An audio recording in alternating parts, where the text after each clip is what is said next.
our first panel today, NFT Education for the Marketplace. We're going to bring out Sheena, Kim, Theo, David, and Jeremy.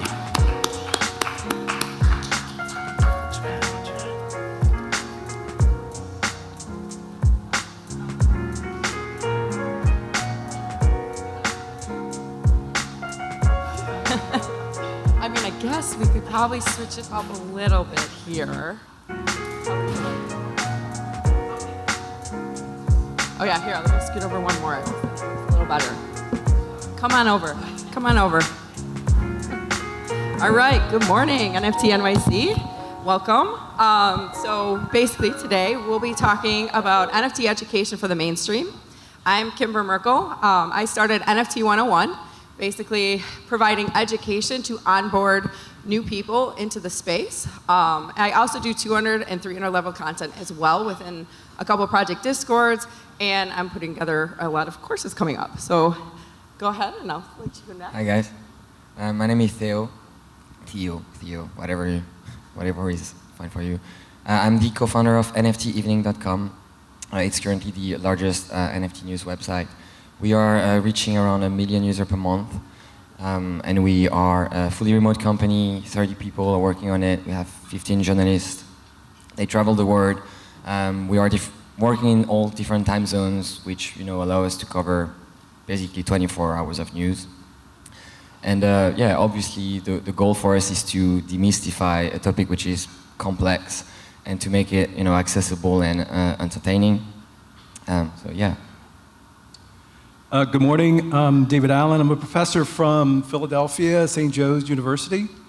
As Nova said, I think Monday, teachers always have a side hustle. And mine is NFTs. I have a podcast called the NFT PhD, starting an NFT textbook company called the NFT University Press. I teach undergraduates the ABCs of NFTs. Been a big fan of it for a very long time, and happy to be here today. And last but not least. Good morning. My name is Sheena Brooks. I am the CEO of LQ13. This is my avatar. I had somebody do it for me. I'm an NFTer.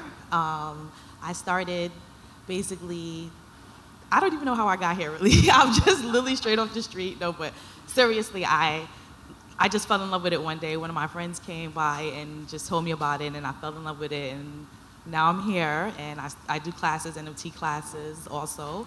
And I love NFTs, but I like the other part of the NFTs because that's what, I don't know, I just like the other part of it because people, they tell you to join the Discord and do all this other stuff. And the Discords, I don't like the Discords. I don't like the siphoning. I don't like the criminal activities that goes on. So that's why I'm here to talk about the dark side of the NFTs because that's where I'm from. Fair enough, and there's definitely two sides to everything. So, one of the things that, as an educator, I think that sometimes you see struggles with people, or, the whole point is to bring this to the masses, and, we are definitely gaining momentum in the space. And one of the things that I've definitely been seeing lately is, and I'm going to start focusing on a little bit more, is how to help women in the NFT space be a little bit more financially independent in the space, because as you said, you hate Discord. And that tends to be not only women, but men too. But what I've noticed is, I love my women's groups I'm in and the women's NFTs I have, but I don't get the education on how to be financially independent and learn how to make money versus just love the art or just get emotionally attached. But I do like my women's groups because there's a lot of more emotional things about lifestyle. So, one of the things that I'm trying to do to help others and struggling is, trying to help women just be a little bit more independent. So, I mean, what are you guys seeing in the space right now, and how are you helping people basically become better at this NFT space and onboarding people and trying to get them involved in the space and educate them? Well, you mentioned Discord, and I think a lot of us don't like it. It's, a lot of people use it, and I remember a year ago when I discovered NFTs, Discord was one of the only place. There was Discord and Twitter, but you had to subscribe to 20 different channels. they all had, sub-channels, and it was just noise. People were just talking about different things. You couldn't wrap your head around NFTs. And so I started like that, and I was like, okay, I don't know, it's not working for me. Where do I start? Who do I trust? I need one single place. So I think one of the first thing is to provide more centralization in this decentralized space. Aggregate content, make it easier, whether it's a website, a YouTube channel, a book. So I think that's probably the most important thing. AKA something other than Discord? Yes. I think we're all in agreement here. That is some of the stuff that I even teach people. There's a lot of people that use Discord regularly and don't realize you can have your own server and literally subscribe to every announcement channel of the projects that you care about, so that all you have to go into is into your server and see everything. You can also create folders in Discord, so like when you're trying to get a whitelist, or it's a project you own or a project you like, you can actually organize that. So that's definitely something I agree. I try to make it a little easier, but I agree, we need to do better than Discord. 100%. For college kids, so I'm the least likely that should be talking about NFTs. I'm a marketing professor, communication PhD. So most in a college situation, they're talking about blockchain in either business intelligence or in computer science. And I got connected with it because of NFTs in music, the Kings of Leon and Yellowheart and that kind of thing. And then it kind of pulled me in. But the adoption of it from a college aspect, if you're not in one of those departments, is slow. It's very slow. In this case, they have to see it and do it and to appreciate it.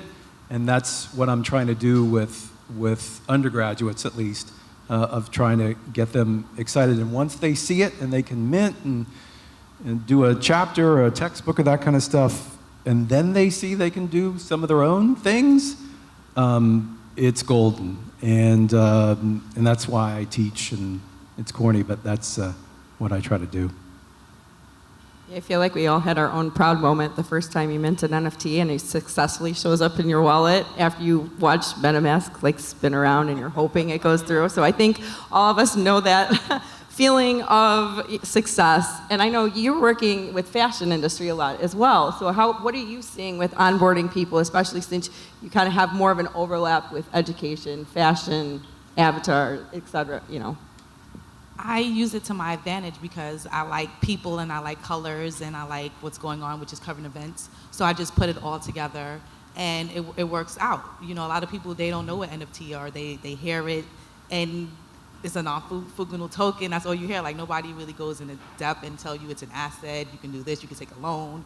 And I think the more people that you talk to that are in the space that love what they do, and they can simplify it, and you'll be able to adapt to it faster. So I just try to be into everything at the same time, where there's fashion, music, video games, reading. I'm really on board. I have I take in a lot of information all the time. I'm obsessed with it. So I can speak NFT, Ethereum very well anytime, and I just like to be around people that can speak Ethereum and NFTs, and that's what I just try to do. I just try to mix it all together because that's what I am. I'm a mix, and I like mixing this, and I just try to simplify it in the easiest way. Yeah, agreed. And I know if you can elaborate a little bit, because you have a great brand and you're educating people all the time using media, so kind of give us some more, how are you guys bringing the education and everything you're doing as well? So we obviously produce a lot of news, but I would say it's probably the most complex because, if you are starting your journey, you don't start with news. So we try to provide, guides and how-tos, which makes more sense. Something we don't do, I think we should, but I remember attending an event in London last week for a charity auction, and there was a girl, I can't remember her name, but she was explaining that she was organizing small events that looked like Tupperware parties for NFTs. So, they would talk about NFTs for 20 minutes, and at the end, everyone would mint their first NFTs. And I think practice is what we are missing right now, personally. And yeah, you don't learn how to run a bicycle with a book. You have to practice it. So I think practice, especially with NFT, with Web3, with all these complex jargon and tech involved, practice is key. So yeah, I think attending small events like that, small gathering, is probably a good way. And if you're not following NFT Evening, you should, because it's extremely helpful. I just found it by this panel, and we have a thing in education where we have to entertain in order to educate, and I think it does both, and I think it's been very helpful for me in learning more about the space, because it seems like the more I know, the less I know, because it opens up another door. So I find it very, very, very helpful what you're doing.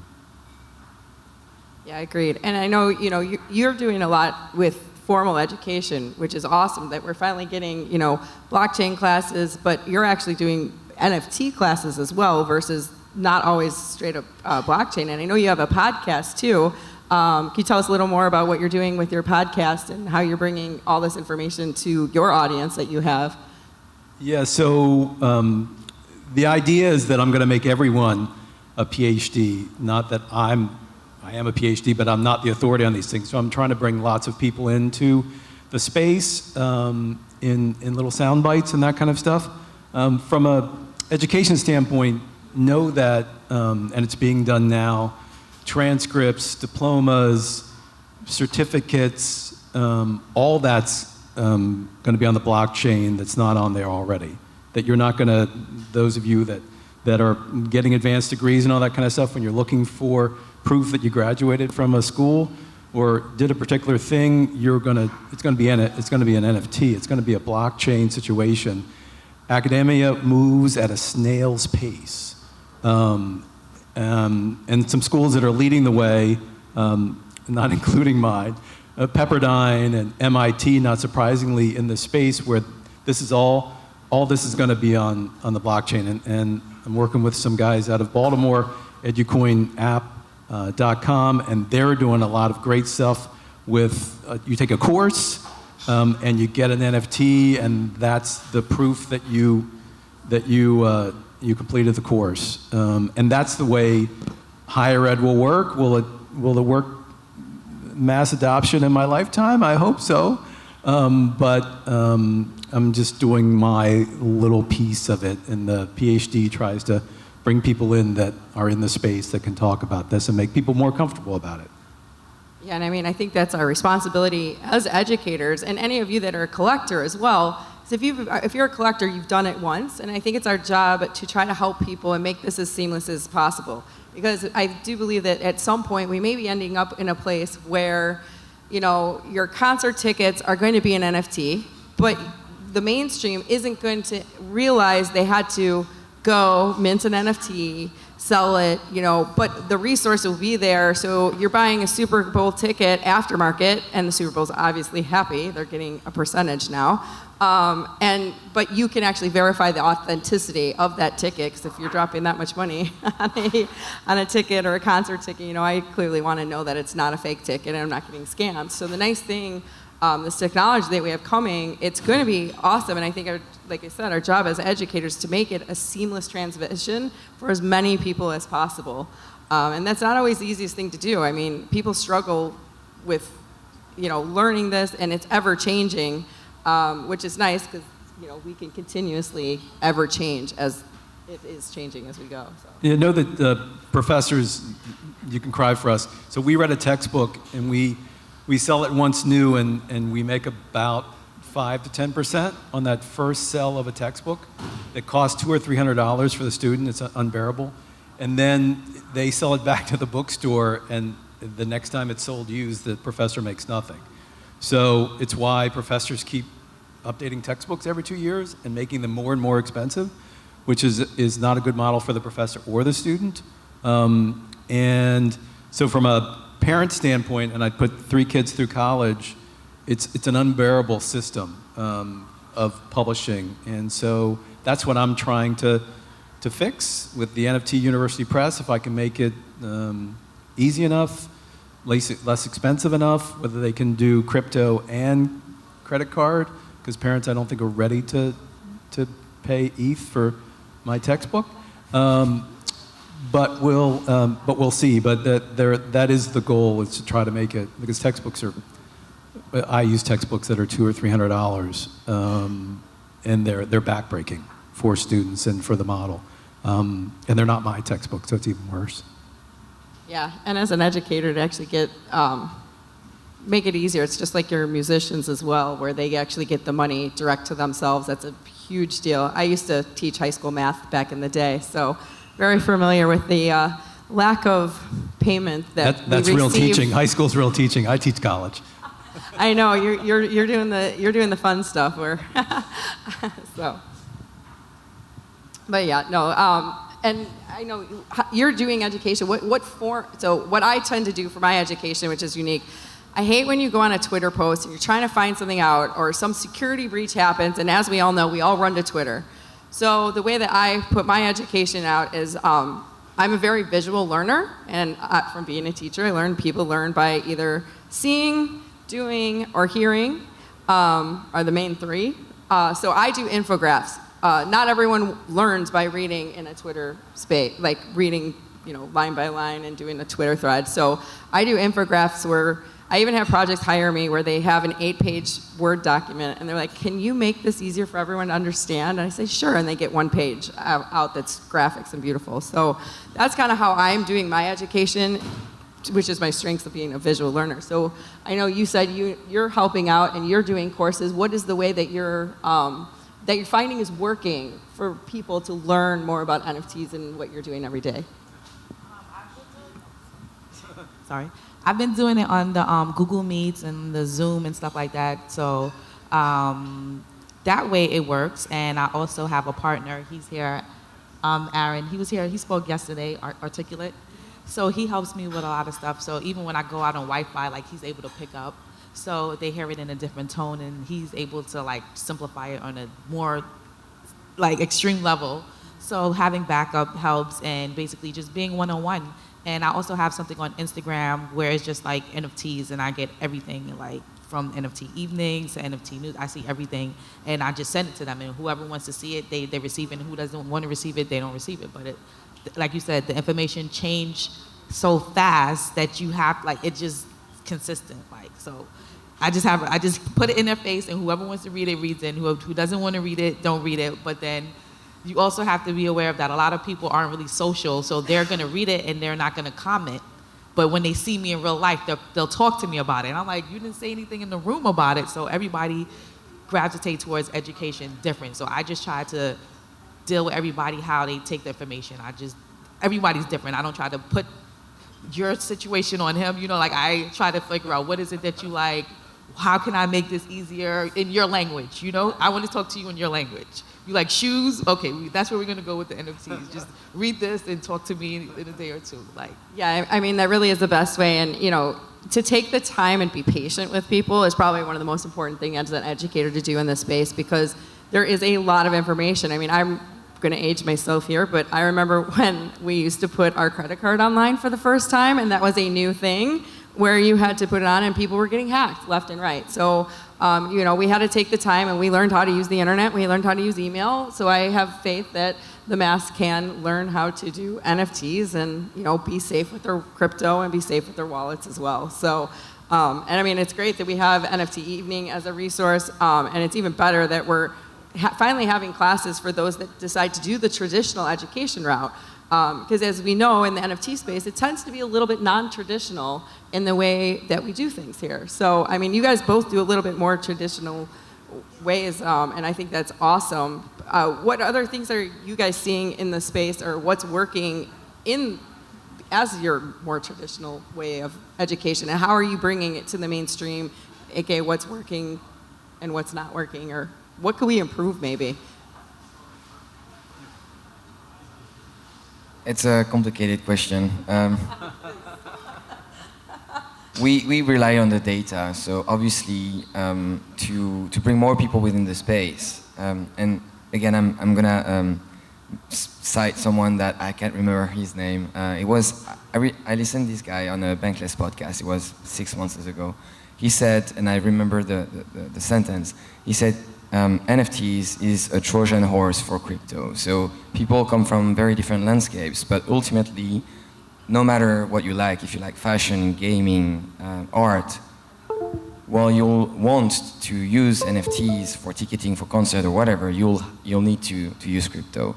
So what we try to do on our own is to cover as many topics as possible, and then we look at the data and we learn what people like. But we have very various, type of people, and so I think that's what we are missing.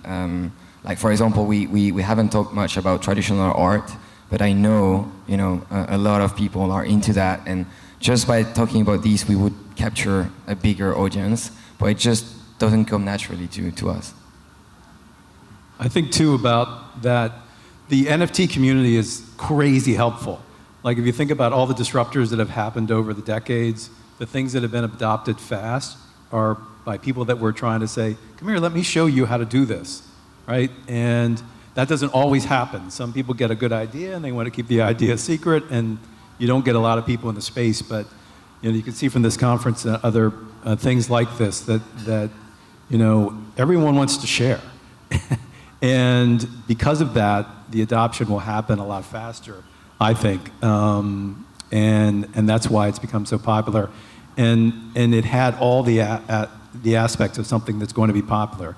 It had, Bored Apes and Crypto Kitties and that kind of stuff. So that was the fun stuff that brought people into the space. And then they saw, oh, we can do business this way. We can do pleasure this way. We can do anything. We can communicate and all this kind of stuff. So I'm just super optimistic about NFTs and blockchain.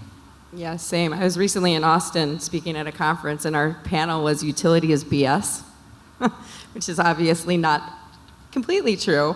But one of the things we were talking about is how it is a non-traditional space, and what we used to accept as a utility to get people into the space, whether it was swag or like a concert ticket, that's no longer flying anymore. And the communities that people are jumping into are the ones that actually have utility that isn't BS.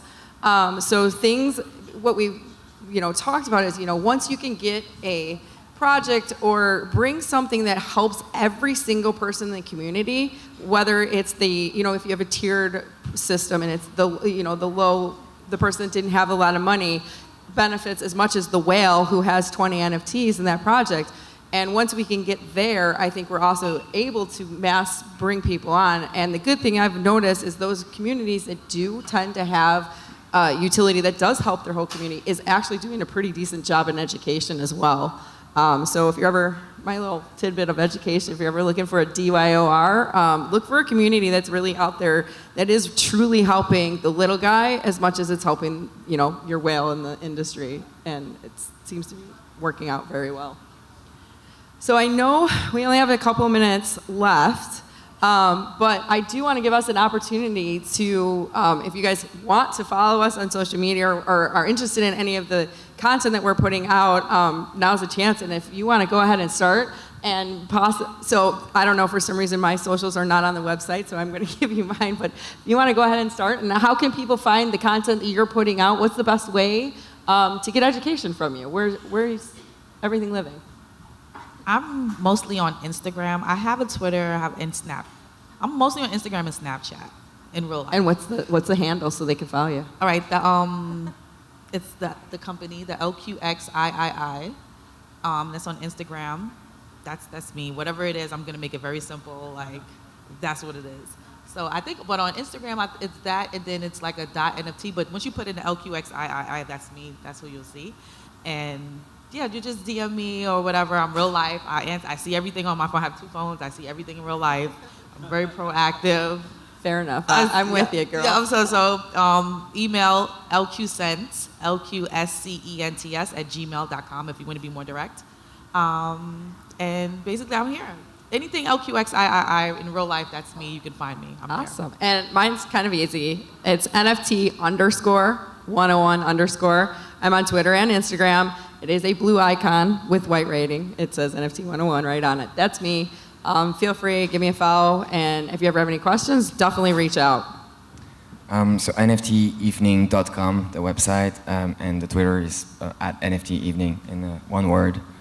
We are creating a big guide with a ledger about NFT storage and security. So if you want to start your journey, start it safely so you don't get wrecked for the first few days. Amen. And I'm on Twitter at the NFT PhD, and a podcast that's in progress. And I'll give you an email address, dallan@sju.edu. It's crazy hard to find people in this space to interview because they all have assumed names and pictures, but there's my email address. So.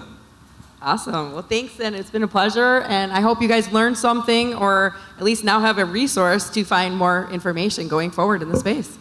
Hold up, panel. I want to hold this panel right here because I'm an educator. You guys got more time? I want to give you some more face time on the stage. You guys good? Hey, let's do it. Awesome.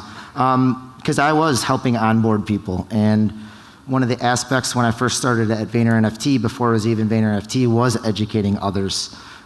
So I'll start with a story, and then it's going to go into a question for the panel. You guys can answer that well. Is, kind of the rewards of onboarding others. So very, I guess, kind of funny story. I was with a higher up within Vayner, and I was teaching them about NFTs, and I was teaching them about POAPs, but they kept on pronouncing it popes, because it looked like soap. So after the meeting, I'm like, do I know what I'm talking about? And I actually went back and went to Patricio's Instagram page and was listening to how he was pronouncing it to making sure I wasn't pronouncing it wrong in front of the bigwigs. And so I had to go back and tell them it's pronounced POAP. And they said, oh, thank you for teaching me. And there it was. I was an educator teaching kindergarten kids. I didn't even own my own computer. And then now I'm talking with bigwigs and the higher up, educating them on the NFT space. So my question to the panel and anyone at any time is, what has been the most rewarding part of onboarding someone either into the NFT space or the Web3 space? I'll go first. It's why I got into teaching. People ask me this question all the time. Is it, the lifestyle, and, we teach 2 days a week, and, we have summers off, and I'm like, no, it's the student that comes back and says, you changed my life because you said something or made me think of something when I was sitting in front of you at 8 a.m., and I just wanted to thank you. And that's the best. I think what's, rewarding would be someone that says, you made a complex topic super easy for me. Like, in 2 minutes, I understood everything, the basic. And, something else could be, I thought it was a scam. I couldn't understand, anything, why people are trading JPEGs. But now I understand the utility and the different application in my industry that I could see. Yeah, and I think, the most rewarding thing is when, it's kind of like that you can teach a person to fish, or you can have, buy them fish. Yeah, anyways.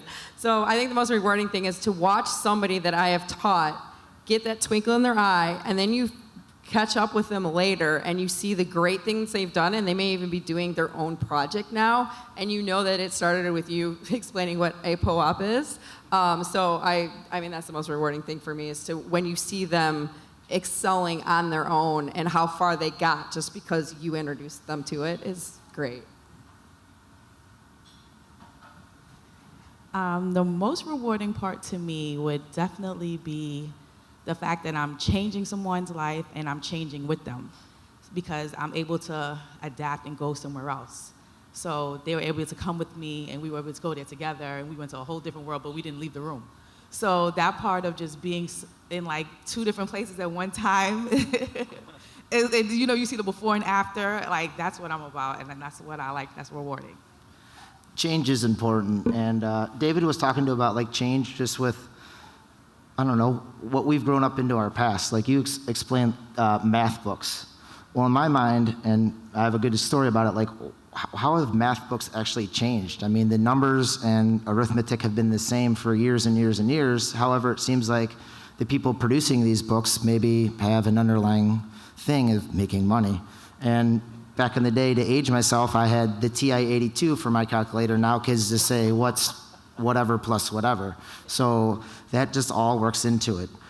So it's just awesome to hear, where we've been, where we're going to go to, and just educating others. So I want to thank the panel here.